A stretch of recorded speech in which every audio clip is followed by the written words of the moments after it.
پیغمبر کو دیکھو، اپنے نبی کو، لعنت اللہ علی الیہود والنصارى اتخذوا قبور انبیائہم،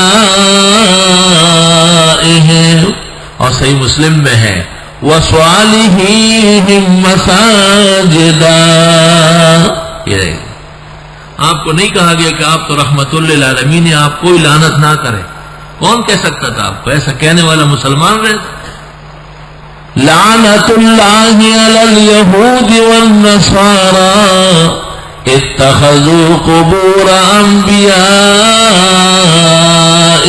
وصالحیہم مساجدا.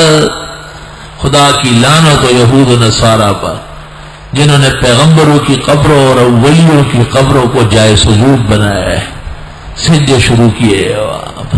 حضرت کتنے ناراض ہے. لعنت اللہ علی الیہود والنصارى. بخاری شریف جلد اول صفحہ 60 61 62 63. بیویوں نے آپ کی خدمت میں عرض کیا، آپس میں باتیں کر رہے تھے. حضرت بیمار تھے اور چادر اوڑے ہوئے تھے، طبیعت ناساز تھی.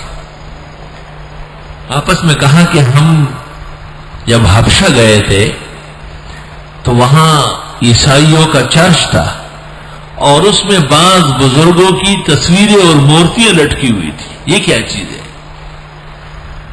یہ سن کر آپ نے چادر ہٹائی، لیٹے ہوئے تھے تو بیٹھ گئے اور فرمایا اولئک الذین، یہ وہ لوگ ہیں اذا مات فیہم رجل صالح، جب ان میں نیک آدمی مر جاتا، بنوا علی قبرہ مسجدا، ان کی قبر پر مسجد بنا دیتے.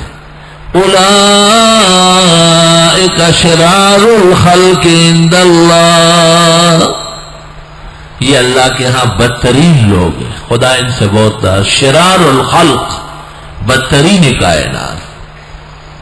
اس امت کو کہا ہے کنتم خیر امہ، خیر الخلائق، اور مبتدی اور مشرک کو کیا کیا؟ شرار الخلق.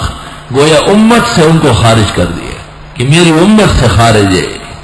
اولئک شرار الخلق عند اللہ، یہ لوگ بدترین کائنات ہیں جنہوں نے پیغمبروں کے مشن اور منصب کے خلاف، اولیاء اور پرہیزگاروں کے منصب شریف کے خلاف نئے نظریات کا اختراع کیا ہے. استغفر اللہ استغفر اللہ. اس لیے فرض نماز پڑھتے ہی پیغمبر فرماتے اللہم لا مانع لما اعطیت، خدایا کوئی روک نہیں سکتا آپ دینے پر آئے، ولا معطی لما منعت، اور کوئی دے نہیں سکتا جب آپ روک لے.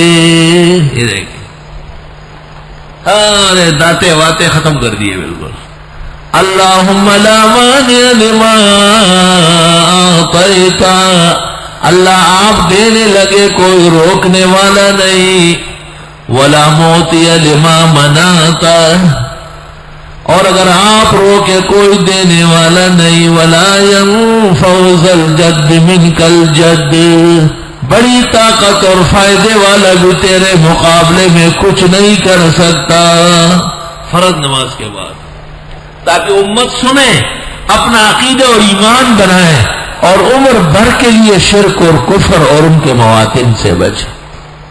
بہرحال اسلام کے بلند ترین کارناموں میں سے زبردست تربیت اور حسن تعلیم ہے. تعلیم کے دو حصے ہوتے ہیں، ایک اعتقاد اور دوسرا عمل. اعتقاد کی پختگی کو شریعت میں توحید کہتے ہیں اور عمل کے حسن کو اتباع سنت کہتے ہیں. اللہ تعالی کی توحید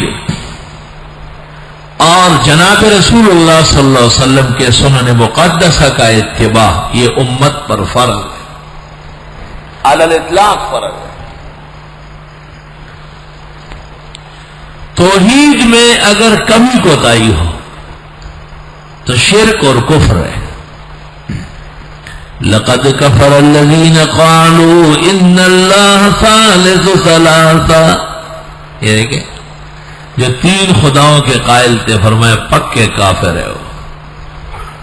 قالت الیہود عزیر ابن اللہ، یہ کہ ایک پیغمبر کے بارے میں، وقالت النصارى عیسی ابن اللہ، عیسائی حضرت عیسیٰ علیہ السلام کو مسیح کو ابن اللہ کہتے ہیں، مسیح ابن اللہ، اوہو۔ اور مشرکین ملائک کو خدا کی بیٹیاں تراشتے تھے۔ اللہ تعالیٰ نے سب پر ایک ہی حکم فرمایا ہے کہ یہ سب کے سب کفار ہیں۔ قاتلہم اللہ انا یؤفکون، یہ غرق ہو جائے، یہ کہاں الٹے پاؤں پھر رہا ہے، یہ کوئی کہنے کی بات ہے؟ ابتدائے آداب کے طور پر یہ سمجھ لو کہ نبی کی بعثت کا مقصد اللہ تعالیٰ کی الوہیت کا تعارف ہے۔ انبیاء علیہ السلام کی بعثت کا مقصد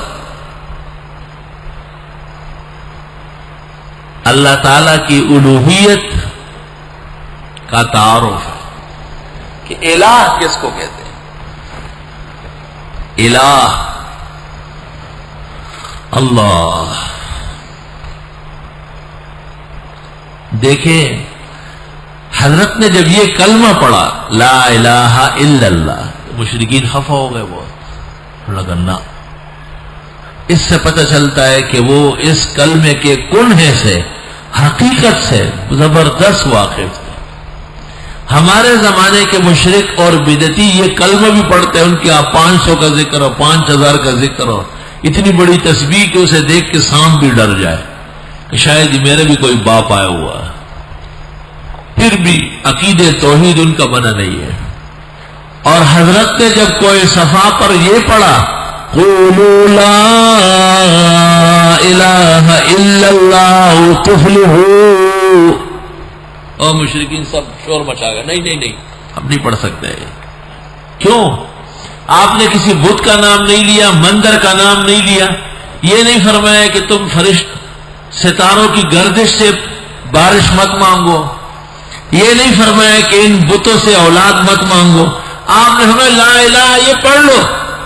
اور نے کہا نہ، کیوں؟ اس کلمے کو جانتے تھے وہ کہ اس کا مطلب یہ ہے کہ کسی اور کا زور نہیں رہے گا، کسی اور کی نفع رسانی اور ضرر کا خیال ختم ہو جائے گا۔ تو انہوں نے اس کلمے سے اختلاف کرنا شروع کر دیا۔ قرآن کریم میں اللہ فرماتے جب ان کو کہا جاتا ہے کہ لا الہ الا اللہ پڑھ لو تو یہ سخت ناراض ہو جاتے، بہت غصے ہو جاتے۔ کیوں؟ اس کے زور کا ان کو اندازہ تھا۔ دور تفسیر کی نشست کا اصل کام یہی ہے کہ اللہ تعالیٰ کی الوہیت کا تعارف ہو، جسے آسان لفظوں میں عقید توحید کہتے ہیں، اور بدعات اور رسوم فاسدہ قاصدہ ان سے بچنے کے لیے جناب رسول اللہ صلی اللہ علیہ وسلم کی سنت مطہرہ، ان کا تعارف، ان کی قدر و قیمت اور ان کے اپنانے کے اسلوب اور ان کے خلاف کرنے کے مضرت اور قبائح وہ سمجھے جائے۔